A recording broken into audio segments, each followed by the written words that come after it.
Good afternoon, everyone. Thanks for joining us for our 2:30 streaming show. I'm Jamie French. And I'm Robinson Miles. A lot happening around the tri-state to start off this week. And we're going to start in Hopkins County. A Madisonville bar owner is accused of getting aggressive with police. Well, police were called to a fight outside the Brick Bar on West Center Street. Officers say when they arrived, they found a crowd outside the business. Once they started to ask them to leave, police say the owner, Timothy DeSoto, started yelling and cussing at patrons to leave. Now, when a police officer tried to arrest DeSoto, he pulled away, assaulting the officer. He's now facing several charges, including disorderly conduct. Now, looking elsewhere, ahead of America's 250th birthday, Gibson County is honoring our local war heroes. Participants of the Gibson County Hometown Heroes program have hung up banners in downtown Princeton to memorialize those who have served in the armed forces. Now, the posters in the area showcase both veterans in active service and those who have passed. Veteran service officials say there's been a positive response from the community so far, and they are already taking banner orders for 2028. So the posters that are up now will hang for 1 to 2 years based on the participants' family's choice. And then when that's all said and done, they will receive that banner as a gift. So just one of the many stories we're following where everyone's leading up to the 250th birthday of America. So very cool. Very, very cool. Now, looking ahead to even more things coming this summer, country music singer-songwriter Park McCollum is set to perform at the Ford Center in Evansville. Now, according to Ford Center officials, he will be performing on Saturday, September 19th at 7:30 p.m.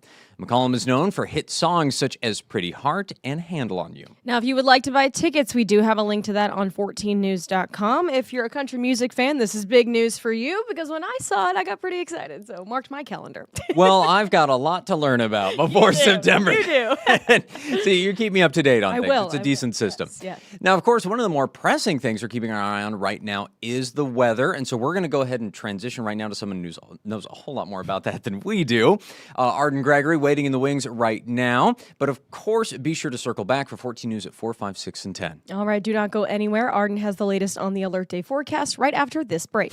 Stay informed on your local news and weather throughout the day by watching the 14 First Alert streaming shows. At 8:30 a.m., get your First Alert forecast to plan the day ahead and catch up on the news that happened overnight with the 14 News Sunrise team. In the afternoon, get the latest headlines, forecasts, and a preview of the stories we're working on with the 14 First Alert streaming show at 2:30. And get an in-depth look at the 14 First Alert forecast so you're ready for the next big thing with the 14 First Alert weather show at 9 p.m. Watch the 14 First Alert streaming show that fits your schedule and works best for you. Streaming on your phone by downloading the 14 News app and the 14 First Alert weather app. On your smart TV by using the 14 News streaming app. And stream anytime on Facebook, YouTube, or on 14news.com. Stay connected and stay informed by watching the 14 First Alert streaming shows on your favorite streaming devices.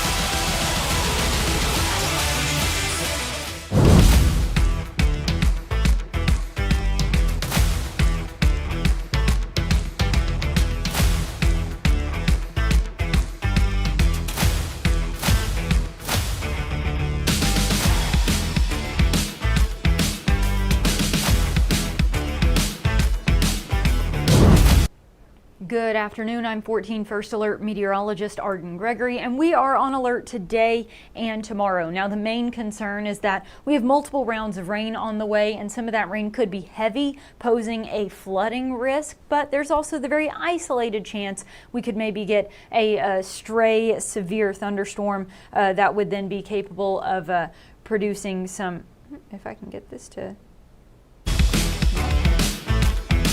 whoa, that's not what we wanted. There we go. Okay, sorry. Struggling with some technology here. All right, so let's talk about more on that alert. Obviously, as I said, flooding the main concern. The threat for any kind of severe weather like wind or tornadoes, that's pretty low. But flooding, there's a decent chance here. We've got flood watches and flood warnings stretching across several states. Everything highlighted in green there. And the tri-state is caught right in the middle of it all. So we are all under a flood watch until 7 o'clock tomorrow morning. I wouldn't be shocked if we saw that expanded because I do think there's a chance of rain later in the day Tuesday as well. But the best chance for widespread soaking rainfall is probably going to be Tuesday morning. Now, we already had some rain roll through the tri-state earlier this morning. Those showers and storms then worked their way off to the northeast a couple hours ago, and many of us are getting a bit of a break from the rain now. We did have some more isolated showers and storms develop over Illinois, but they've been having trouble holding together. They started to move into the tri-state and then just kind of rain themselves out pretty quickly, and we're already starting to see that trend with the other rain that was starting to move in now as well. I mean, just before I came on the air here, there was a bit of orange there with these showers that are moving through, but that's already starting to rain out as well. So we do have these very isolated showers and storms kind of along the southwestern edge of the tri-state, which the models are picking up on, but notice the models holding them together a bit more. So keep that in mind as we play this forward, that this is already reflecting more rain than what we're actually seeing. It's always important to see if reality matches up with what the models are showing. That tends to be a good indication of whether or not they're on the right page moving forward. So we could still see that rain pushing east, maybe a few spotty showers or even a thunderstorm here over the next hour or two. But a lot of that rain seems to be kind of falling apart. So I'm not sure how much of that rain is actually going to make it across the tri-state, but there is still an isolated chance of rain or maybe even a thunderstorm through this afternoon and evening. But I think for the next couple of hours, many of us may end up staying dry. Now, as we get into the overnight hours, we start to see our rain chances picking back up later this evening and into the night. Late tonight into early Tuesday morning is when we seem to really hit our stride as far as those rain chances are concerned. Scattered rain is likely and a few thunderstorms are possible Tuesday morning. Possible we could even see a little bit of flooding for the Tuesday morning commute. If you get a downpour over an area that doesn't drain very well, you can run into some flash flooding problems pretty quickly. And every town in the tri-state has its problem spots that flood if you get too much rain in a short period of time. So, just be aware of those on your Tuesday morning commute. By about midday on Tuesday, a lot of that rain tapers off, kind of like what we're seeing right now. It'll still be mostly cloudy, but we get kind of a lull in the rain. But then later Tuesday afternoon and evening, the rain chances do start to pick back up. I think it'll be pretty spotty, but some scattered showers and maybe even some more thunderstorms still possible through Tuesday evening. Then we finally dry things out Tuesday night, and Wednesday even looks mostly sunny. Now, as for our threats, there is a level 1 threat for an isolated strong to severe storm both today and tomorrow as well. But really, I think the flooding is the bigger concern here.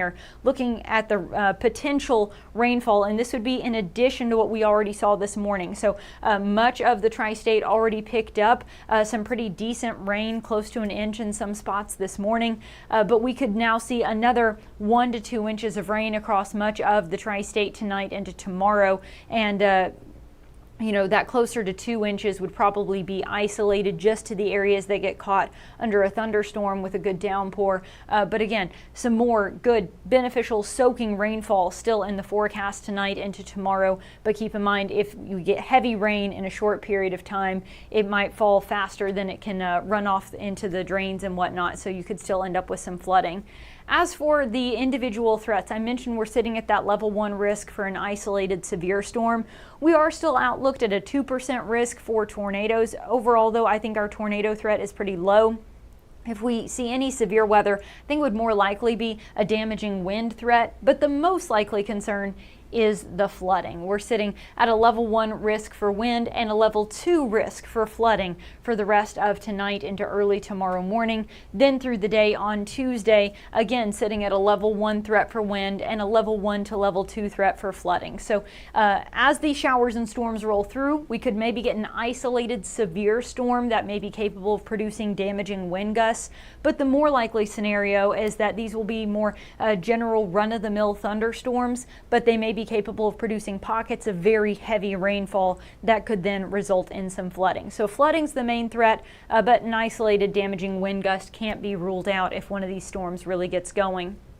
As for our temperatures, ranging from the upper 70s to low to mid 80s, just kind of depending on your location. The rain did cool us off and it pushed off to the northeast. So the northeastern areas that got the rain most recently are the ones that are still on the cooler side. Farther to the south and west, you're seeing more of those low to mid 80s as it has been drier for a longer period of time there. Overnight tonight, we're going to fall back into the low 70s. So still pretty warm and muggy through the overnight hours. Again, we see more scattered rain and maybe even a few thunderstorms. Then tomorrow, still looking at scattered rain and thunderstorms. Best chance seems to be in the morning, but we may still see a second round then late Tuesday afternoon into Tuesday evening. Tomorrow will also be warmer with high temperatures climbing into the upper 80s, and it's also going to be humid.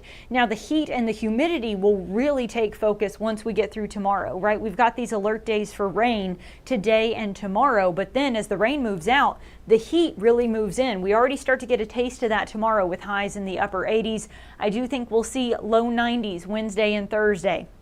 That would be our first 90s of the year. We've made it to 88 and even 89, and some other spots in the tri-state have made it to 90, but the official record at the Evansville Regional Airport has not hit 90 yet this year. I think that will change middle of this week. Then a cold front's going to move in, cool us back off into the mid to upper 80s this weekend.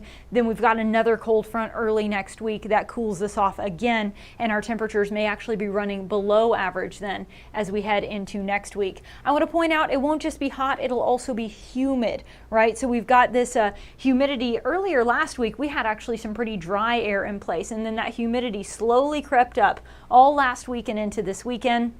It is muggy out there today. We had the rain this morning that obviously puts more moisture into the atmosphere, and it's going to stay muggy all the way through Wednesday and Thursday. So those days where the highs are in the 90s, it's not just going to be hot, it's also going to be humid.